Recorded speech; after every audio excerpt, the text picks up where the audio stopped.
How's it going, everybody? Welcome back to Set 6, and today we're checking out SacriFire, an upcoming RPG with a hybrid combat system that blends both action combat with turn-based influences to create a system that evokes thoughts of the Star Ocean franchise almost immediately for me.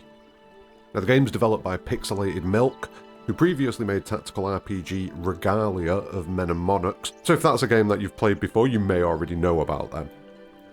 Now, SacriFire tells the story of Ezekiel Rydan, a young soldier who's training to join an elite sect of the Church of Sheol. Now, these people are known as bishops, with Ezekiel about to be promoted to the role of bishop at the start of the game, alongside fellow promotees Zephaniah and Ava.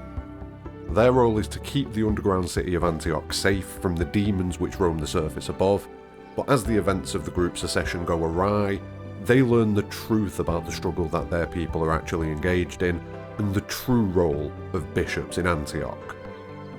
Now, the characters are a decent mix, with Zephaniah being a bit wild and a bit of a hothead, Ava's a bit cranky and a bit unimpressed with the others, a bit aloof, and Ezekiel seems to be the well-adjusted one of the group, the more balanced individual, and it leads to a few fun moments as the characters kind of bounce off each other.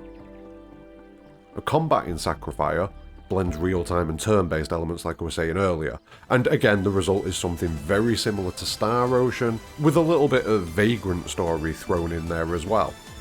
Now, I've played a fair bit of Star Ocean recently and in the past, so I kind of slipped straight into the combat and found myself really enjoying it. In combat you move around in real time, with combat progressing while you are moving about, but if you stop and stand still, combat freezes, and this gives you a moment to weigh up your options before jumping back into action again.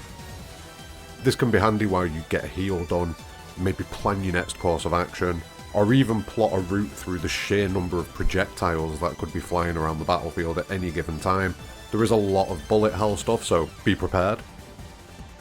You gain AP in combat as time goes forwards, moving around will gain AP more, and using an action will remove AP according to the action that you take. So if you do like a basic attack, you'll lose 1 AP. If you combo that attack, you'll lose AP for each attack that you do, so on and so on. Action management, though, definitely becomes an important part of combat. Even with dodging, you can dodge attacks sometimes and dodge out of the way of an enemy, but it will consume 1 AP when you do that each time you do it.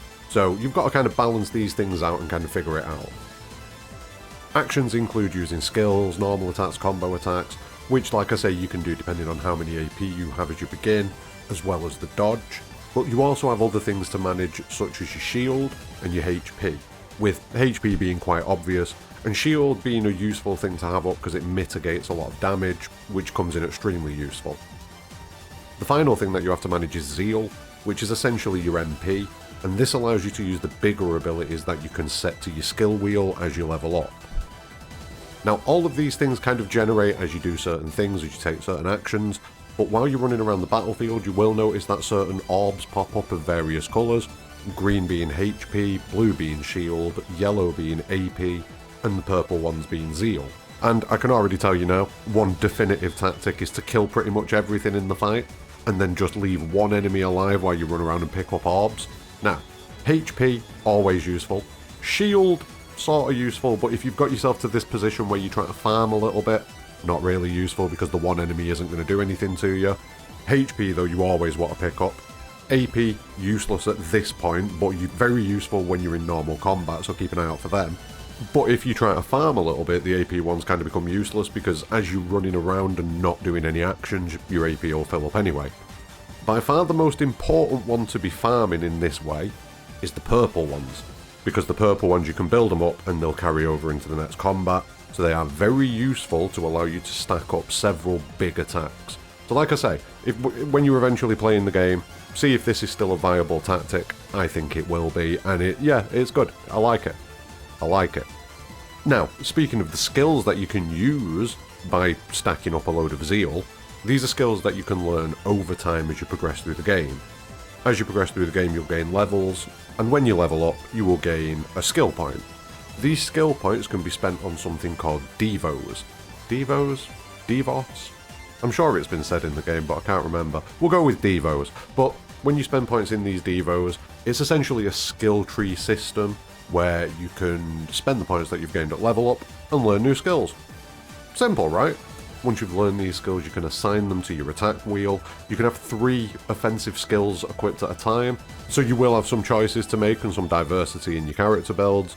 But on top of that, in the Devo section, when you unlock a skill, some of them also come with slots to equip something called an orb. And there are various different types of orbs, such as HP orb, shield orb, zeal orb, strength orbs, just orbs everywhere. And what they do is they give you additional stat boosts, allowing you to push your character down a specific route and kind of specialise a little bit more by using these orbs to build the stats that you want. There is a hell of a lot more to this combat system and skill system, and I'm sure even more than I am expecting once we get to the full game, because when you look at the Steam page, it talks about diverse combat disciplines and crafting, so clearly there are a lot more options and a lot more possibilities that we'll find out about when the game eventually drops. The game's soundtrack has been composed by G4F and the legendary Motoi Sakuraba, who's famous for his works on franchises like the Tales franchise, the Dark Souls franchise, the Valkyrie Profile franchise, Mario Golf, Mario Tennis, and the aforementioned Star Ocean franchise. So yeah, this guy's been doing things since the late 80s, early 90s, but this is a big get for this game, I think, and the music that I've heard in the game so far, it's nice and energetic, it's good, I'm into it. I've not heard a massive amount of it, but what I've heard so far, I'm into, and I cannot wait to hear more. Outside of combat, the game's got a lot of exploring and platforming elements to it, with multiple routes to be taken, loot hidden in various locations, moving platforms, jumps that you'll need to use a double jump to get through. And in my mind, the gameplay kind of feels like a cross between a Dead Cells type game mashed in with a Star Ocean type game with a little bit of Vagrant story thrown in there as well. And the result is an extremely enjoyable game so far. Like, I've had a really fun time with it. In this playtest, we got to play the first main story quest and a few little side pieces. The narrative for the main story so far is pretty interesting. The gameplay, like I say, it's enjoyable. And I'm really intrigued to see how deep some of the systems in the game go, and how varied the builds that are available to us end up being. Visually, the game is beautiful with extremely vibrant and inviting pixel art that keeps your eye wandering all over different areas, and I will say it's a good idea to keep looking around as you're travelling through the game, because there are pieces of artwork in the background that are very suggestive about things in the narrative, and you know, there are things that are evocative of like cosmic deities and things like that, so it's definitely worth having a look in the background. There seems to have been a lot of work that's been put into these areas, so make sure you appreciate it when you're checking the game out. And finally, there is a mini-game that we've been given access to as well, which is called Mania, which is like a coin game where the coins are like cards in a card battle game. The cards have got their own stats, the coins have got their own stats, and the aim of the game is to kind of slide your coin into a central area where you score, and keep your coins in the area while keeping your opponent's coins out of the area. Sounds really simple, but the coins have got various skills, like one that makes the scoring area bigger, another one drops a slime puddle that'll slow coins down and keep them in a certain spot or stop them getting to a certain spot depending on how you want to use it. But then the flip side of that, there's a card that sweeps up and mops up all of the slime and gets rid of it. So I get the feeling there's going to be a fair bit of depth to the game when we get further into it. I only found one person to play against, and obviously I beat him because I'm brilliant at things like this. And yeah, a mini game. It's going to happen again, isn't it? It's going to happen again. If you know me, you know that I love a good mini game. Queen's Blood in Final Fantasy VII Rebirth stole my soul for a while, and I've got a little bit of feeling that Mania could pull off a similar result. You win cards from opponents by defeating them, and that's how you collect all of the... Did I say cards again? Coins. You collect coins by winning them off other people. So, yeah, this is going to be... You see what I mean, though? I've got cards on the brain. I'm still thinking about Queen's Blood. It's ludicrous. I'm still thinking about Triple Triad 25 years later. My god. But anyway, enough of that. That's everything that I have so far on SacriFire. In my opinion, I think there's a lot of potential for this to be an extremely good game, from both a gameplay perspective and from a narrative perspective. The combat's fun, I love a bit of platforming, the music so far is brilliant, the visuals are stunning, and it seems like there could be a lot of depth in the systems, as well as a pretty addictive side game. So, yeah, I'm in. I'm in.